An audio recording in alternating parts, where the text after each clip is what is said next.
Salut les amis, bienvenue dans cette nouvelle vidéo. Aujourd'hui on va parler d'immobilier et plus précisément de combien il faut gagner, ou en tout cas combien moi je gagnais à l'époque où j'ai commencé l'immobilier. Donc je vais te faire un partage d'expérience de comment ça s'est passé pour moi à ce moment-là. Et si jamais tu viens de débarquer sur cette chaîne, eh bien bienvenue, je m'appelle Jérémy, j'ai 35 ans et je fais de l'investissement en tout genre, immobilier principalement, de la bourse aussi, mais vraiment de l'immobilier depuis des années. J'ai eu la chance de pouvoir investir dans des dizaines de biens et je possède encore actuellement en association avec mon meilleur ami, associé et partenaire dans les affaires, aux alentours de 15 appartements. Alors certes, on n'est pas sur des chiffres totalement astronomiques de l'ordre de 200-300 lots, mais c'est toujours pas mal quand tu veux attaquer. C'est vrai que quand quelqu'un te dit que tu as une dizaine, une douzaine de lots, ça peut tout de suite impressionner, alors qu'en réalité, il n'y a rien de très impressionnant là-dedans. Tu vas le voir, j'ai simplement fait les étapes petit à petit et je vais te remémorer un peu comment ça s'est passé. Mon premier appartement, c'est-à-dire celui dans lequel je suis, c'est mon appartement personnel. Donc lui, je l'ai acheté dans les années 2012-2013. À ce moment-là, j'avais un salaire aux alentours des 1400 €, ce qui n'était pas énorme, mais voilà, j'ai voulu acheter mon appartement. Je l'ai rénové. Appartement qui m'a coûté aux alentours des 130 000 € pour 80 mètres carrés. Donc j'ai fait un crédit de 130 000 €. À l'époque où j'ai fait le crédit, les taux étaient à 4%. Et petit à petit, j'ai renégocié mon crédit avec les taux qui ont baissé jusqu'à atteindre 1% dans certaines banques. Et c'est simplement aux alentours des années 2014-2015 et plus particulièrement l'année 2015 qui a vraiment été une année transitoire pour moi, parce que c'est cette année-là où je me suis vraiment réveillé dans le business et que je me suis dit ok, à partir de maintenant j'ai envie de faire du business, j'ai envie de faire de l'investissement, j'ai envie de faire de la bourse, etc. C'est vraiment 2015 l'année transitoire dans ma tête où toutes les portes entre guillemets se sont ouvertes. Sauf qu'à ce moment-là, il y avait encore une porte fermée, c'était l'immobilier. Je m'étais dit, tiens, je vais aller m'enseigner auprès de la banque. J'aimerais savoir s'ils peuvent me financer un petit bien immobilier dans la ville où j'habite. Tu as des studios qui s'achètent 30-40 000 €. Et c'est vrai que je m'étais dit, si je peux ne serait-ce qu'emprunter 20-30 000 € avec l'apport personnel que je peux mettre, eh bien je peux peut-être avoir un petit appartement d'une petite surface avec des petits loyers, mais bon, 300 € de loyer, ça fait toujours 300 € de loyer en plus. Moi je visais ça pour la retraite. Je m'étais dit, si l'appartement à ce moment-là peut être payé pour la retraite, eh bien pourquoi pas franchir le pas, et ça peut être une bonne occasion d'investir. Ce qui s'est passé, donc j'ai pris rendez-vous avec ma banque, je suis allé directement, j'ai eu affaire au directeur d'agence. Je lui avais préparé un dossier et à ce moment-là, le directeur d'agence m'a annoncé une nouvelle à laquelle je ne m'attendais pas. C'était que tout simplement, je pouvais emprunter 250 000 € supplémentaires. Donc, je le rappelle, on n'était pas du tout dans le même contexte qu'aujourd'hui, hein, ça c'est sûr. C'était le contexte 2015, 2016, 2017. J'ai eu quand même la chance, je pense, de bénéficier du meilleur contexte possible qu'il y ait eu de ces peut-être 20 dernières années, surtout au niveau des conditions bancaires. Je me rappelle au début, j'étais vraiment sur le secteur où je regardais les annonces sur Le Bon Coin, etc. Et quand j'ai commencé à me documenter et à regarder un peu ce qu'il y avait sur le marché, il y avait vraiment beaucoup d'offres immobilières, bien plus que ce que je pouvais en acheter. Alors qu'aujourd'hui, c'est totalement l'inverse. Je peux acheter, mais il n'y a pas vraiment d'offres qui m'intéressent. C'est pour ça que je suis un peu en stand-by. Mais en tout cas, à ce moment-là, voilà comment ça s'est passé. Et moi, comme tu l'as vu dans le titre de la vidéo, eh bien, c'était concrètement combien je gagnais à cette époque-là et qu'est-ce que j'ai fait pour pouvoir emprunter autant. Avant de commencer de parler des salaires, en tout cas du salaire que j'avais à cette époque-là. Il faut savoir une chose, c'est que moi j'ai toujours été économe, j'ai toujours eu une épargne, j'ai jamais été à découvert, jamais. C'est simple, je n'ai jamais été à découvert une seule fois. Et j'ai toujours eu pour habitude d'avoir 5, 6, 7, 10 000 € de côté. À l'époque, j'avais par exemple une voiture de sport, une voiture que j'avais payée en cash. De toute façon, toutes mes voitures, je les ai payées en cash. Je pars du principe que si je peux pas mettre 10 000 € dans une voiture, je ne fais en aucun cas un crédit à la consommation. Déjà, ça, c'était un état d'esprit que j'avais ancré en moi depuis un bon bout de temps. C'est la première des choses. La deuxième des choses, comme je te l'ai dit, c'est que j'étais économe, c'est-à-dire que vraiment, je dépensais pas forcément beaucoup. Allez, j'allais une ou deux fois au McDo, fast-food, sortir avec des copains, mais j'allais pas en boîte de nuit, je claquais pas des bouteilles à 80 balles, et j'étais assez raisonné dans l'achat en tout cas des affaires que je possède et que je possédais, et j'ai toujours fonctionné comme ça. Maintenant, concrètement, en 2015-2016, comme je te l'ai dit, quand j'ai attaqué toute la partie business, eh bien combien je gagnais? Bah tu vois là, je t'ai sorti une feuille de salaire Et je vais te montrer un tableau, parce que j'ai répertorié tous les salaires que j'ai depuis... de toute façon, moi, je mesure, découpe tout. Et comme tu peux le voir, eh bien, je t'ai sorti un tableau de la grille salariale de 2015. Donc, je te mens pas, mon salaire de base, et ça, c'était avant impôt sur le revenu, parce que maintenant, on a le prélèvement à la source, mais avant, c'était pas le cas. Eh bien, j'étais à 1580 € net, ce qui correspond globalement à 1480 € net après le prélèvement de l'impôt.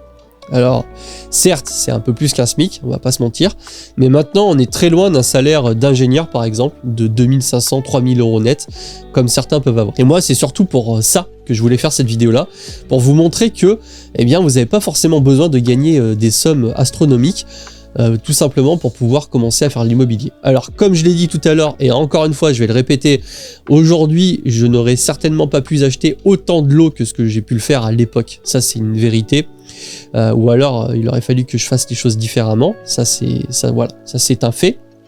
Mais pour le coup, c'est pas du tout encore impossible d'investir aujourd'hui. Et là, quand je te montre le tableau où j'ai répertorié mes salaires donc de 2015 pour te montrer, donc le total de l'année, on est sur 22 584 €. Mais il faut savoir une chose, c'est que cette année-là, eh bien, j'ai fait littéralement toutes les heures supplémentaires que je pouvais faire. Moi, si vous voulez, je suis technicien expert dans une société que tout le monde connaît, mais je ne citerai pas le nom, de téléphonie et d'accès à Internet. Et du coup, on nous donnait la possibilité, notamment à cette époque-là, il y a quand même encore beaucoup d'heures supplémentaires, aujourd'hui on n'a plus, de faire des heures supplémentaires le week-end. Donc c'était globalement travailler le samedi. Donc en heures supplémentaires. Tu peux voir les heures supplémentaires en janvier, février, donc 14 heures, ça correspond à 2 jours. Et tu peux voir par exemple que août-septembre, je travaillais littéralement tous les samedis. Donc ça, c'est une deuxième chose sur laquelle j'aimerais accentuer quand même. C'est que voilà, comme on dit dans le jargon, je me suis sorti les doigts et j'ai pas hésité à faire des heures supplémentaires. En l'occurrence, toutes les heures supplémentaires. Et là, je te montrerai pas forcément les autres années parce que c'est quand même assez personnel. Déjà, je te partage les salaires vraiment sans filtre. Il y en a pas beaucoup, je pense qu'ils le font. Moi, j'ai pas trop de soucis avec ça. Maintenant, j'ai pas envie non plus que tu saches l'intégralité de ma vie. C'est pas le but de la chaîne YouTube. Mais pour te donner un ordre d'idée, voilà la grille salariale que j'ai eue en 2015. Et tu peux voir que quand je fais pas d'heures supplémentaires, mon salaire de base, il est à 1580 € avant impôt. Ça monte un peu de temps en temps. Et j'ai une prime, c'est les primes de participation et bénéfices. Parce que dans la boîte où je suis, on a la chance d'avoir des primes de participation et de bénéfices d'entreprise. Toutes les boîtes ne le font pas. Maintenant, il y a des boîtes comme LVMH, et je le sais parce que j'ai rencontré des gens qui travaillaient là-bas, qui avaient des primes, des sacrées grosses primes de 5-6 000 € sur la participation bénéfice. Ça fait vraiment la différence.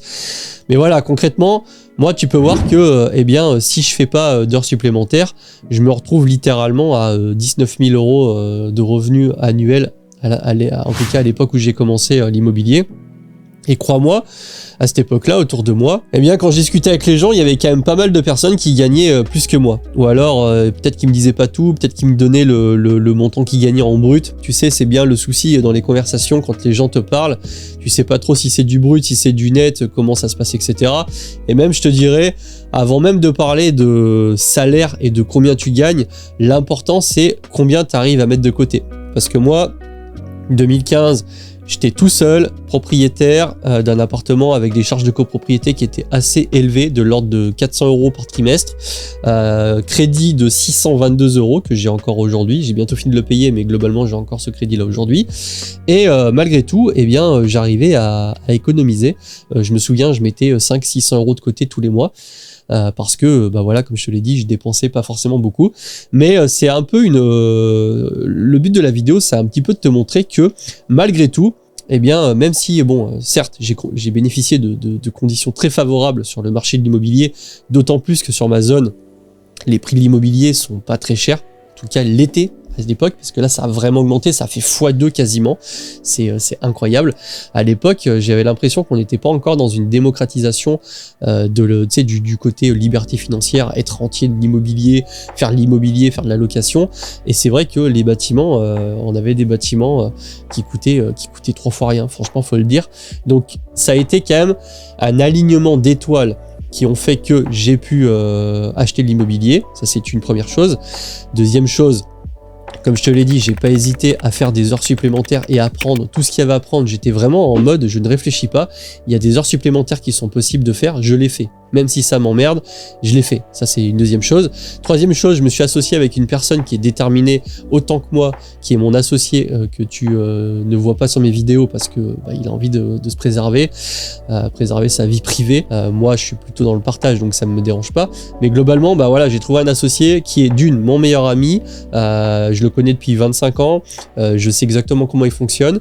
Et puis, voilà, on a commencé les affaires ensemble. On a toujours plus ou moins fait les choses ensemble et de manière général, ça se passe relativement bien. Maintenant, ça fait 8 ans que je suis associé avec lui.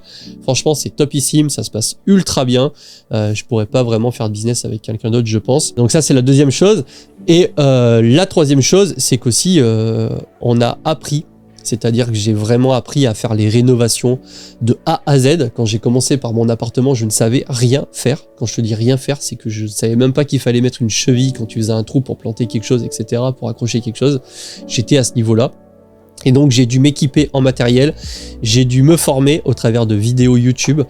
J'ai suivi par exemple la chaîne de Takayaka qui était une chaîne, enfin qui est toujours une chaîne sur le bricolage avec des tutos en tout genre. Et vraiment j'ai vraiment beaucoup appris sur cette chaîne. Donc Pascal Blash qui est le mec qui a fait la chaîne. Eh bien merci parce que grâce à toi j'ai vraiment grave gagné d'argent et je t'en remercie vraiment. Ça, c'est une chose. Troisième chose, c'est que dans la négociation, on a été intransigeant. Enfin bref, t'as compris, sur absolument tout, on a poussé le truc, en tout cas au maximum de nos capacités. Et je suis encore actuellement en train de me perfectionner, d'apprendre. On n'arrête jamais d'apprendre. Ça, c'est une chose. Mais voilà, donc il y a tous ces éléments-là. Le salaire ne fait pas tout. L'expérience, la situation, bien évidemment. On peut pas, avec 1500 €, tu t'imagines bien que tu ne peux pas acheter 10 appartements à Paris. Déjà, achète-toi-en un et ça sera déjà pas mal. C'est pas du tout la même dimension. Ça, c'est sûr. Ou même Marseille ou Lyon, etc. Moi, j'ai réussi à avoir des trucs à 400 € le mètre carré dans un état à rénover intégralement. Mais je veux dire, même à Paris, un truc à rénover intégralement, on n'est pas du tout à 400 € le mètre carré. Ça, c'est une réalité aussi. Mais après, voilà, c'est toujours pareil. Qu'est-ce que toi, t'es prêt à faire pour faire de l'immobilier? Moi, j'ai eu la chance de pas avoir à déménager. Donc, est-ce que toi, tu es prêt à déménager si tu es dans une région qui coûte trop cher? Est-ce que tu es prêt à changer de boulot si ton boulot ne te fait pas gagner assez? Ou alors, est-ce que tu es prêt à faire des heures supplémentaires si tu peux en faire? Ça, c'est une deuxième chose. Et puis, après aussi, il faut y croire. Il faut pas hésiter à y aller. Il faut y croire. C'était surtout pour te montrer que, eh bien, contrairement à certaines peut-être apparences qu'on peut avoir, c'est possible de faire l'immobilier avec 1500 €. Certes, ça nécessite pas mal de d'alignement d'étoiles. Il y a beaucoup de choses qui doivent quand même tomber dans les bonnes cases, mais c'est pas du tout impossible. Après, comme je te l'ai dit, moi j'ai eu la chance d'être au bon endroit, d'avoir des prix pas chers et de me lancer un petit peu avant toute la démocratisation sur internet du rentier immobilier, etc. Moi à l'époque, je me souviens, il n'y avait pas vraiment de vidéos comme ça. J'y suis allé, puis c'est tout. Et là aujourd'hui, je me retrouve à faire des vidéos, je te partage l'expérience. Et c'est surtout pour te montrer que eh bien c'est possible. Et aujourd'hui, je te montrerai pas forcément, mais c'est vrai que quand je regarde les salaires que je pouvais avoir, même un tout petit peu avant 2015, avant que je fasse des heures supplémentaires, et les revenus globaux que j'ai aujourd'hui, ça n'a absolument plus rien à voir. Si ça peut te motiver, voilà, c'est cool. Et c'est en grande partie grâce à mon immobilier, à l'investissement boursier. Il y a encore la bourse, je compte pas trop parce que c'est vraiment un fil rouge. Et tout ce qui peut être investissement annexe, par exemple à ma chaîne YouTube qui commence à me rapporter un petit peu d'argent, notamment grâce aux affiliations, mais encore ça c'est une autre histoire, j'ai fait une vidéo là-dessus. Mais concrètement voilà, l'immobilier ça reste accessible, tu pourras peut-être pas acheter 25 biens, et moi au début je te cache pas que quand j'ai attaqué, jamais je pensais que j'allais pouvoir acheter autant de biens. Ça s'est fait petit à petit en scalant notamment mon cerveau et mon mindset, et ensuite eh bien en obtenant de plus en plus de biens. Donc voilà, j'espère que ça t'a motivé. Si tu avais un doute, eh ben, j'ai été transparent avec toi. Les chiffres que tu avais à l'écran sont les vrais chiffres, c'est pas du mytho, contrairement à ce que je peux retrouver des fois en commentaire.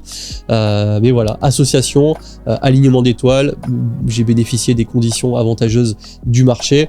Tout ça a fait que j'ai pu investir dans l'immobilier Alors, j'ai eu la chance peut-être. Maintenant, je l'ai quand même fait. Il y a beaucoup de gens autour de moi qui auraient pu le faire, qui ne l'ont pas fait. C'est un fait, c'est comme ça.